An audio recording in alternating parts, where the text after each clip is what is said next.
4 कमरे हैं, बीच में एक दीवार इधर है, एक दीवार इधर है, तो कितने बन गए? छत नहीं है, ऊपर छत नहीं है, एक दीवार यूं बनी और एक दीवार यूं बनी, तो कितने कमरे बन गए? 4 बन गए ना।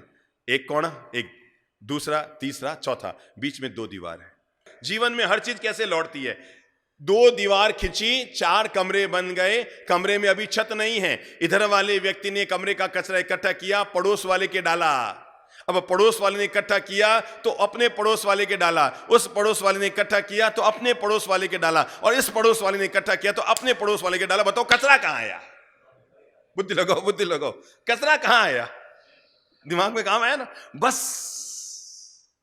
आप ये सोचते हैं ना मैंने सल्टा दिया, अरे सल्टा नहीं दिया, तुम खुद सल्टोगे एक दिन। अगर हम पहले ही क्षण में कचरा उसके यहां नहीं डालते और बाहर डालते तो न तो दूसरे के यहां जाता, न तीसरे के यहां जाता, न चौथे यहां जाता, और चौथे से वापस हमारे यहां नहीं आता। ये जिंदगी यूं हर चीज को लौटा कर हमारे पास लाती है, हर चीज को लौटा कर हमारे पास लाती है, हर चीज को लौटा कर हमारे पास लाती है। इसलिए भगवान कहते हैं कोई तुम्हारे घर के आगे कचरा डाल रहा है, तुम वापस उसके पर कचरा मत डालो, यहीं पर इसको विश्राम कर दो। कोई तुम्हारे लिए अपशब्द कह रहा है, आप वापस उसके लिए अपशब्द मत कहो। कोई आपकी मजाक उड़ा रहा है, आप उसकी मजाक मत उड़ाओ। कोई आपको कह रहा है ना वो आपके बारे में ऐसी से बातें कर रहा था, अब आपके पास 2 विकल्प है, वो तो है ही एड़ो, है वो तो तू नहीं जानता उसको, मैं जानता हूं यार, उसने भी आपकी आलोचना की और आप भी उसके सामने आपकी आलोचना कर रहे हैं। मेरे भाई आपके पास पहला विकल्प था, आप कहते वो तो है ही एड़ो। एड़ो का मतलब वो है तो वो तो है ही ऐसा। और नंबर 2, नहीं नहीं भैया, हो सकता है उसने कहा होगा पर वो आदमी बहुत बढ़िया है, वो बहुत बढ़िया आदमी है, अरे हीरा है, हीरा हमारे समाज का हीरा आदमी है, कोई भूल से उसके मुंह से निकल गया होगा मेरे लिए, और शायद हो सकता है मुझसे कोई भूल हो गई होगी तब उसने बोला होगा, पर वो आदमी हीरा है। 2 काम हुए, एक तो आपकी जबान खराब न हुई, दूसरा आपके कर्म का बंधन न हुआ, तीसरा रिश्ते को आगे बिगड़ने से आपने रोक लगा दी, पाल बांध दिया, आपने दीवार खड़ी कर दी। अब वो कितना भी टेढ़ा बोलेगा पर आप टेढ़े नहीं बोलेंगे, वो कितने भी आपकी आलोचना करेगा पर आप नहीं करेंगे। आपके पास 2 विकल्प थे, उसने जो किया, आप चाहते तो ईंट का जवाब पत्थर से दे सकते थे, आपके पास 2 विकल्प है, ईंट का जवाब पत्थर से भी दे सकते हो और गुलाब के फूल से भी दे सकते हो, ठीक है। पर याद रखना, इतिहास उसका नहीं रचा जाता जो ईंट का जवाब पत्थर से देता है, इतिहास उसी का रचा जाता है जो ईंट का जवाब भी गुलाब के फूल से देता है। याद करो, भगवान श्री महावीर के जीवन के एक एक घटना को याद करो। जिस शूलपाणी यक्ष ने रात भर भगवान को संकट पर संकट दिए, भगवान ने वापस उसको सुबह क्या दिया? सम्यक्त्व प्रदान किया, है ना। जिसने इतनी भयंकर तकलीफें भगवान को दी कि वो पूरी रात उनके लिए कितनी मुश्किल से निकली होगी, पर भगवान ने वापस उनको सम्यक्त्व दिया, तभी तो वो भगवान बने। अगर उन्होंने तकलीफ दी और वापस वो भी, आप क्या समझते हैं जिस चरवाहे ने भगवान के कान में कीले ठोके, चाबुक मारना चाहा, क्या वो भगवान श्री महावीर से ताकत में ज्यादा था? क्या सोचते हैं आप? 0% भी नहीं। अरे वो तो राजकुमार थे, बलिष्ठ थे, अरे जिनके शरीर में यह शौर्य था कि अगर देव भी उनको कंधे पर बैठा कर विपरीत दिखाए, एक मुष्टि के प्रहार करने से देव को भी जमीन के अंदर धंसा सकते थे। आप उनकी ताकत को क्या चैलेंज करेंगे? क्या आप समझते हैं जिस ग्वाले ने कान में किले ठोके थे, महावीर एक अंगुली हिलाते थे ना तो ग्वाले का राम राम हो जाता, पर उनको पता था इसका काम ये कर रहा है, मेरा काम मैं करूंगा। जब उनके कान में किले ठोके जा रहे थे तब भी भगवान ने मंगल कामना की थी, हे भगवान तो इसका भला कर। ये जो व्यक्ति का महान व्यवहार होता है, ये महान आचार व्यवहार, महान सोच इंसान के भविष्य का निर्माण करती है, इंसान के भविष्य को महान बनाती है, इंसान के भविष्य का सुनिर्माण करती है। चलो, आज मैं जीवन जीने के लिए जिन छोटे छोटे मंत्रों को अगर हम जीवन के साथ जोड़ लेते हैं, हमारा जीवन संस्कारवान भी हो जाएगा, हमारा जीवन नैतिक भी हो जाएगा, हमारा जीवन जीवन मूल्यों से भी बढ़ जाएगा, और इतना ही नहीं, हमारी आने वाली पीढ़ी के लिए भी हम अच्छे संस्कार छोड़कर जाएंगे। और इसमें मैं आप लोगों के लिए जो पहली बात कहना चाहूंगा, याद रख लेना, मैंने एक दिन बताया था ना, GST, याद करो, वापस फिर से याद दिला दूं, GST, G यानी गुड थिंकिंग, S यानी सिंपल लिविंग, और T यानी टेंशन फ्री लाइफ। GST का मतलब क्या है? हर आदमी को अपने व्यापार में नहीं, अपनी लाइफ में GST लागू करनी चाहिए। मैं भाई बिना GST नहीं जीता हूं, धंधे में GST करूं नहीं करूं वो भगवान जाने, पर मैं अपनी लाइफ में GST को नहीं छोड़ता हूं। और GST का G हमें कहता है गुड थिंकिंग, तुम्हारी विचारधारा अच्छी हो। नंबर 2, सिंपल लिविंग, जीने का तरीका सादगीपूर्ण हो। नंबर 3, टी का मतलब जब आदमी गुड थिंकिंग रखेगा और जब आदमी सिंपल लिविंग जिएगा, अब आगे क्या होगा? अपने आप ही टेंशन फ्री लाइफ हो जाएगा। जो हम पुराने जमाने में कहते थे ना, सादा जीवन उच्च विचार, ये इसी की परिचायक है कि हम अगर गुड थिंकिंग रखते हैं, सिंपल लिविंग रखते हैं, टेंशन फ्री लाइफ रखते हैं, तय मानकर चलो। हम सुबह सुबह सबको बोलते हैं ना सुप्रभातम, बोलते हैं ना सुप्रभातम। मतलब क्या है? सुप्रभातम का सु हमें कहता है सबका जीवन सुंदर हो।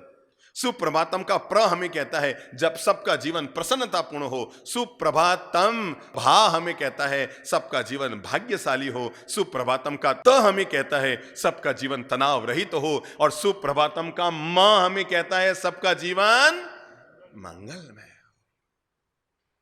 जब इंसान इस महान सोच और भावना के साथ जीवन जिएगा तो अपने जीवन में वो हमेशा सदपरिणाम ही पाएगा। मैं छोटे छोटे मंत्र आप अपने दिमाग में ले लें। देश भर में जो लोग सुन रहे हैं वे अपनी डायरी में लिख सकते हैं, क्योंकि वे उनके भी काम के और बच्चों के भी काम के हैं, उनके पुत्र पुत्रियों के काम के हैं, बहुओं के काम के हैं। ये मैं वो मंत्र दे रहा हूं, वो घर के हर किसी इंसान के काम के हैं। और पहली बात जीवन के लिए कह रहा हूं वो है मन बना लो, मैं हमेशा सूर्योदय से पहले जगूंगा। अगर आपके बच्चे थोड़े से भी आपके कहने में हैं, हालांकि लगभग नहीं होंगे मुझे पता है, पर अगर थोड़े से भी आपको लगता है आपके बच्चे आपके कहने में हैं, तो उनको पहली चीज उनसे मांग लो कि बेटा घर में जो चाहे सो करना, जैसा जीना हो वैसा करना, जो खर्चा हो खर्चा करना, जैसे कमाना हो कमाना, पर एक घर में हमेशा नियम रखना, सूर्योदय के बाद कोई बिस्तरों पर ना पड़ा रहे। हो गई है भोर अब क्यों सो रहे, अरे कीमती है जिंदगी क्यों खो रहे। हो गई है भोर अब क्यों सो गए, अरे जब भोर हो जाती है तो घर के हर व्यक्ति को जग जाना चाहिए। आप मोह मत कीजिए, आज तो संडे है, रात को 11 बजे आके सोया था, कोई बात नहीं। याद रखना मेरे भाई, आदमी सोकर सपने देखता है पर जग कर आदमी सपने पूरे करता है। सुबह जल्दी जगने की आदत ठीक है। कोई हमारा व्यापार ऐसा है कि आपको 2-2 बजे तक जगना पड़ रहा हो और आपको उसके कारण सुबह लेट जगना पड़ रहा हो तो अलग बात है, लेकिन रोजमर्रा के इंसान की जिंदगी को, चाहे वो लड़का हो या लड़की, जो भी व्यक्ति अपने जीवन में अपना भाग्योदय करना चाहता है, जो भी व्यक्ति अपने जीवन को स्वस्थ जीवन का मालिक बनाना चाहता है, जो भी व्यक्ति अपने परिवार को स्वर्ग सरीखा देखना चाहता है, जो भी व्यक्ति अपने घर में मधुर और मिठास भरा माहौल देखना चाहता है, उस घर के हर सदस्य के लिए जरूरी है संडे हो या मंडे कभी ना रहो ठंडे, और हर हालत में भोर से पहले आदमी को जग जाना चाहिए। अब ये सोचना आज तो रविवार है, ठीक है, बच्चे सोए हुए हैं, याद रखना मोह करके आदमी बच्चों को बिगाड़ता है। अरे मेरे भाई, मोह में अंधा बनकर धृतराष्ट्र ने अपने बच्चों को बिगाड़ा ही था, सुधारा तो नहीं था।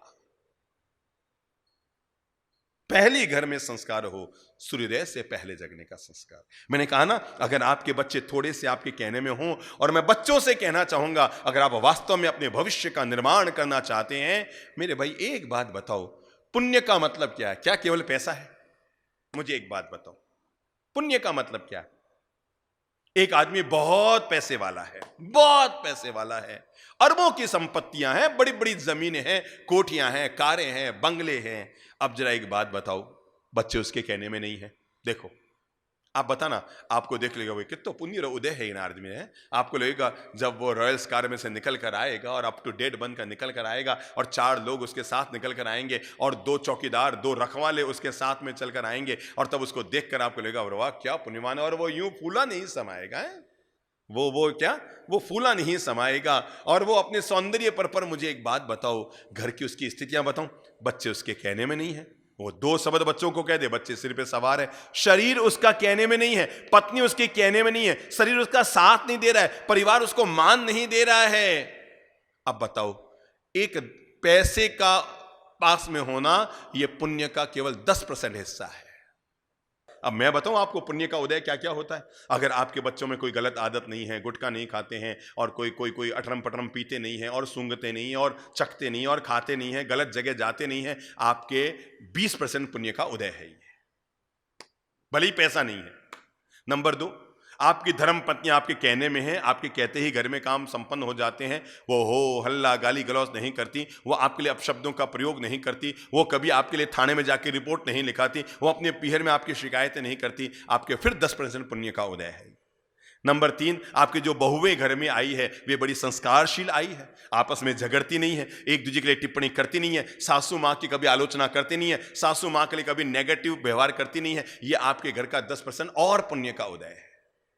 समझ में आ रहे हैं ना? आपके जो पोते पोतियां हैं वे सब बड़े संस्कारशील जीवन को जी रहे हैं, उनके जीवन में कोई गलत आदत नहीं है। अरे वो खुद कमा रहे हैं तब भी वो नैतिक और पवित्रता के साथ जीवन जी रहे हैं। ये आपके घर का और 10% पुण्य का उदय है। और हाँ, समाज में आपकी बिल्कुल पॉजिटिव छवि है, आपका स्वभाव बड़ा शांत है, आप मिठास से बोलते हैं, धैर्य से बोलते हैं, विनम्रता से जीते हैं, शालीनता से जीते हैं। ये फिर आपके 10% पुण्य का उदय है। पैसा केवल 10 ये 20% पुण्य का उदय है, लेकिन जीवन में सारी गतिविधियां साथ में होना ये प्रबल पुण्य का उदय है। आपके पुण्य का उदय है कि आपके पास पैसा है, पर उससे ज्यादा पुण्य का उदय है कि आपके बच्चे संस्कारी हैं, आपके बच्चे गलत राह पर नहीं जाते, आपके बच्चे शाम को गलत रास्ते पर नहीं जाते, वे गलत जगहों पर नहीं जाते। यह आपके प्रबल पुण्य का उदय है।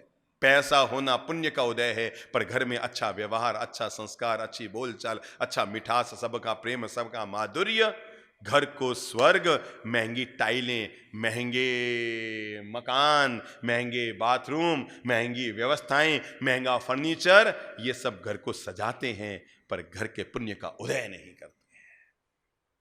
इसलिए घर में जो हम सभी लोगों को पहली चीज लागू करनी चाहिए, और वो है आज से ही अपने घर में बच्चों को समझाना शुरू कर दो, बेटा तेरी इच्छा हो तो रात को 9 बजे सो और रात को 11 बजे सो, पर तू अगर मेरे प्रेम का पात्र बनना चाहता है, क्या तो मेरी दुआएं जीवन में पाना चाहता है, तो आज से पहला संकल्प ले, मैं भोर होते होते जग जाऊंगा। और जगने के बाद दूसरा काम जरूर कीजिए, अपनी जिंदगी में आदत रखिए, और वह है घर के बड़े बुजुर्गों को प्रणाम करने की आदत। ये बहुत अच्छी चीज है। मैं आपको बताऊं, व्यक्ति के पुण्य का उदय करने के लिए सबसे सरल अगर कोई साधन है तो वो है सुबह सुबह। अच्छा, इसको बताओ, इसको करने में कितना समय लगता है? सोचो एक बार भैया। हाँ, 2 नंबर कुर्सी पर बैठे ना, खड़े होइए। अभी समझो मैं आपको बोलता हूं इनको प्रणाम कीजिए, मैं घड़ी हाथ में ले रहा हूं, ठीक है ना? आप इनको पांव झुक के प्रणाम कीजिए, तो पूरे झुक के प्रणाम कीजिए, पूरे घुटने टिका दीजिए, हाँ ऐसे पूरा माथा नमा दीजिए। नहीं नहीं नहीं नहीं, 7 सेकंड में हो गए तुम, 8वें सेकंड में तो आप वापस बैठे हो गए। इससे बड़ा कोई धर्म का काम, पुण्य का काम, सम्मान का काम, सेवा का काम, ईश्वर के प्रति अनुरक्ति का काम क्या हो सकता है कि आपने 7 सेकंड, कितना? अच्छा बताओ, क्या ऐसा करने के लिए आपको ड्रेस चेंज करनी पड़ी? नहीं। ऐसा करने के लिए आपको कुछ नहाना धोना पड़ा? नहीं। ऐसा करने के लिए आपको कोई खर्चा करना पड़ा? नहीं। ऐसा करने के लिए जेब ढीली करनी पड़ी? नहीं, कुछ भी नहीं करना पड़ा। पर आपको पता है, एक 80 साल का बूढ़ा आदमी, उसकी अंगुलियां इतनी ढीली होती आती है, 90 साल का बूढ़े दादाजी लोटा तो अपने हाथ से नहीं उठा सकते, पर उनके हाथ अगर आपके माथे पर आ जाए ना तो आपके भाग्य तो संवार ही सकते हैं। 90 साल के दादाजी, आपके अगर दादा हैं, वो एक दिन ये भी बूढ़े हो जाएंगे, कभी ये लोटा भी नहीं उठा पाएंगे, ऐसे उठाएंगे, लोटा ऐसे से हिलेगा, लोटा ऐसे से हिलेगा, उठाएंगे तो है ना। 90 साल के दादाजी यूं लोटा उठाएंगे। पर मैं आपको कैसे बताऊं, ये कांपते हाथ, ये हिलते हाथ अगर दुआएं बनकर, आशीर्वाद बनकर हमारे सिर पर आ जाए तो हमारे भाग्य को संवारने में बड़ी भूमिका अदा करते हैं। अगर आपको लगता है नवग्रह खराब, शनि की दशा भारी और राहु केतु भारी, और नवग्रह आपके अनुकूल नहीं, और आपके भाग्य आपका साथ देते नहीं, धंधे में हाथ चलता नहीं, पति पत्नी में प्रेम नहीं, बच्चे आपके कहना मानता नहीं, और आपका व्यापार चलता नहीं, सारे दोषों को मिटाने का एक उपाय, बोलेंगे क्या? घर के बड़े बुजुर्गों को प्रणाम कर लो। अच्छा एक बात बताओ, आप जैसे इनको प्रणाम करेंगे ये आपको वापस क्या कहेंगे? भाग जा। क्या कहेंगे? सोचो सोचो सोचो, क्या करेंगे? मेरे भाई, पत्नी अगर एक बार तलाक लेकर पीहर चली जाए ना, वापस आपकी टांग टूट जाए तब भी वो मिलने नहीं आएगी। पर आप मां से अलग होकर अपना घर बसा ले और आपका सिर दुखने लग जाए ना, तो भी वो दौड़ी दौड़ी आपके घर पे आ जाएगी, है ना? तो आज से नियम लो, मैं रोज सुबह, जोर से बोलिए, मैं रोज सुबह आदरणीय पिताश्री, मम्मी जी है, खान है, जाइए पास में जाइए, दूर से घुटने टिकाइए। हाँ, पूरा घबराते नहीं। जो माँ बाप के सामने घुटने टिका देता है उसको जीवन में कभी घुटने नहीं टिकाने पड़ते, ठीक है ना? आज से आदरणीय मम्मी पापा को क्या करेंगे? घुटने टिका के। मैं सच कहता हूं, अगर 9 महीने में आपको न लग जाए कि आपकी किस्मत संवर गई, तो आप मुझसे आके कहना। या तो जीवन में किसी की दुआएं काम नहीं करती, और अगर करती है तो सबसे पहले आदमी के, बोलो किसकी, माँ बाप की दुआएं काम करती है, क्योंकि उनकी बदौलत जीवन मिला है। ये पूरा शरीर में खून उनका दिया हुआ है, पाल पोस के बड़ा उन्होंने किया है। आज आप 6 फीट के हैं, जब दुनिया में आए थे तो 1 फीट के थे। ये 1 से 6 फीट तक बनाने की जवाबदारी माता और पिता ने की है। इसलिए जीवन भर याद रखना, माँ की ममता को और पिता की क्षमता को कभी चैलेंज नहीं देना चाहिए। कौन कौन सी चीज, किसकी, मां की ममता और पिता की क्षमता। क्योंकि आज जो कुछ आपकी औकात है, इस औकात को बनाने में ईश्वर के बाद, मैंने बाद का, हकीकत में तो ईश्वर के बराबर अगर किसी का हाथ है तो आपके मां बाप का ही हाथ है। थैंक यू सो मच विराज जी। तो आपको पता है, आपने दोनों को प्रणाम किया तो कितने सेकंड लगे, साथ साथ कितने हुए, 15। ये 15 सेकंड का प्रणाम आपके 15 साल के भाग्य को सुधार देगा।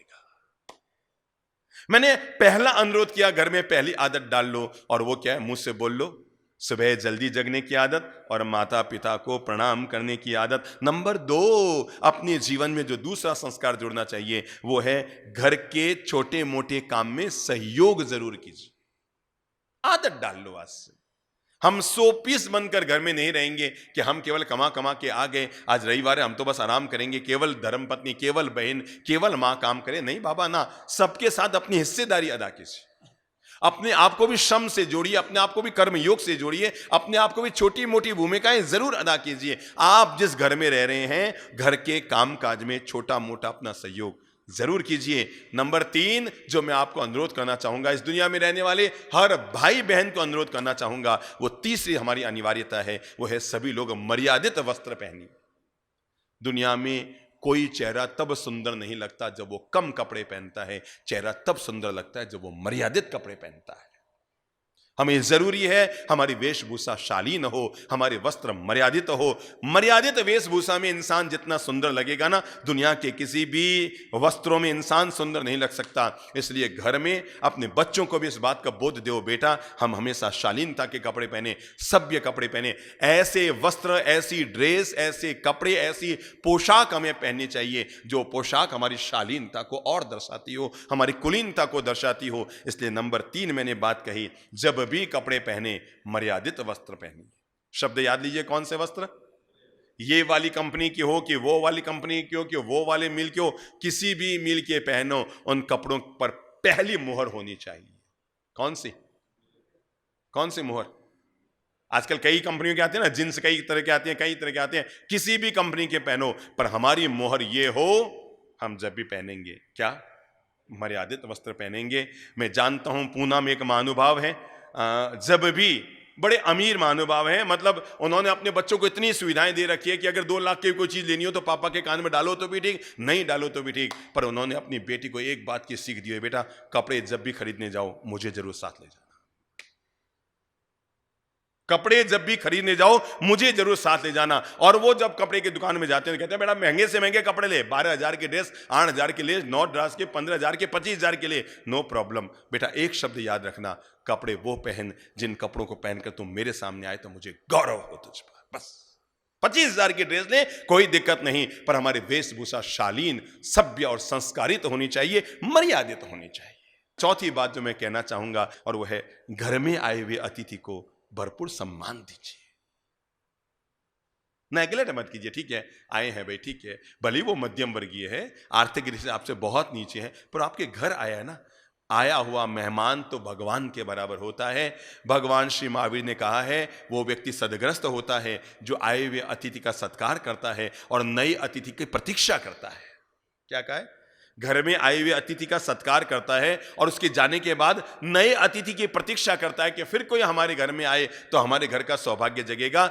मेरे भाई, भगवान कहते हैं खाकर खुश होना यह भाग्योदय है, पर खिलाकर खुश होना यह सौभाग्योदय है।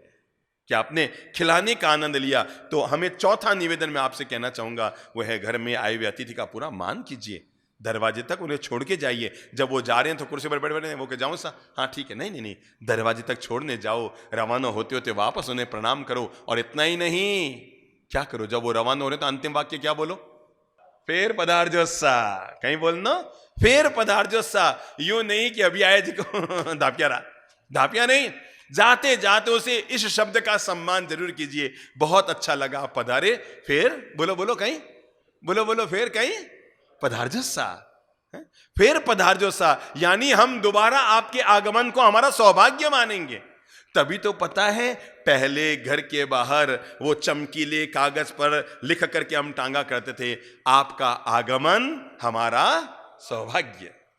हम लिख कर टांगा करते थे ना, वो तोरण के जैसा एक कपड़ा आता था, चमकीला कपड़ा, और डोरी से दोनों तरफ बांध करके हम गेट पे लटकाया करते थे। मुझे बचपन में याद है, और उस पर लिखा रहता था आपका आगमन हमारा सौभाग्य। और जब वो जाए ना तब भी उसे कहिए साहब दोबारा पधारजो सा, घणो आनंद आयो, आप हमारे घर पधारियो। मेरे भाई घर पे आए हुए मेहमान को इतनी खुशियां देकर अपने यहाँ से रवाना करो कि वो बाहर निकलने के बाद हमारे लिए दुआएं जरूर करे। अरे साहब आनंद आया, उनके घर पर गए, अरे साहब दाल रोटी भी खिलाई, पर क्या तबीयत से खिलाई, बाहर मिठाइयां खिलाने की बजाय।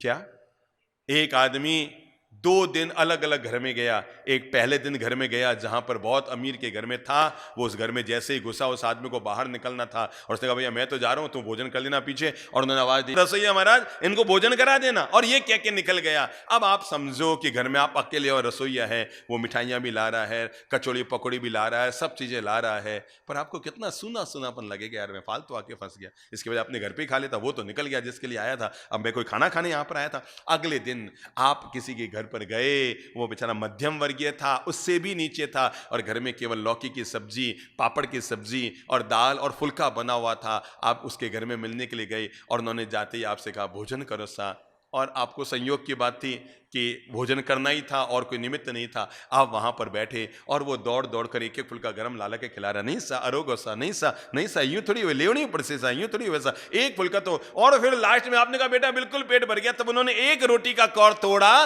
और वो कम भीगी वाली दाल में, और वो रोटी का टुकड़ा डालकर आपके मुंह में कौर दिया। मुझे इतना सा बताओ, आपको वो 8 मिठाइयों वाला महाराज का भोजन याद रहेगा, या ये मुंह में दिया हुआ रोटी सब्जी दाल चावल का कौर याद रहेगा? इतना सा तो बताओ मुझे, कौन सा याद रहेगा? इसलिए अपने घर में आए हुए अतिथि के माल की चिंता मत करो कि माल क्या खिलाया, सम्मान में कभी कमी मत आने दो।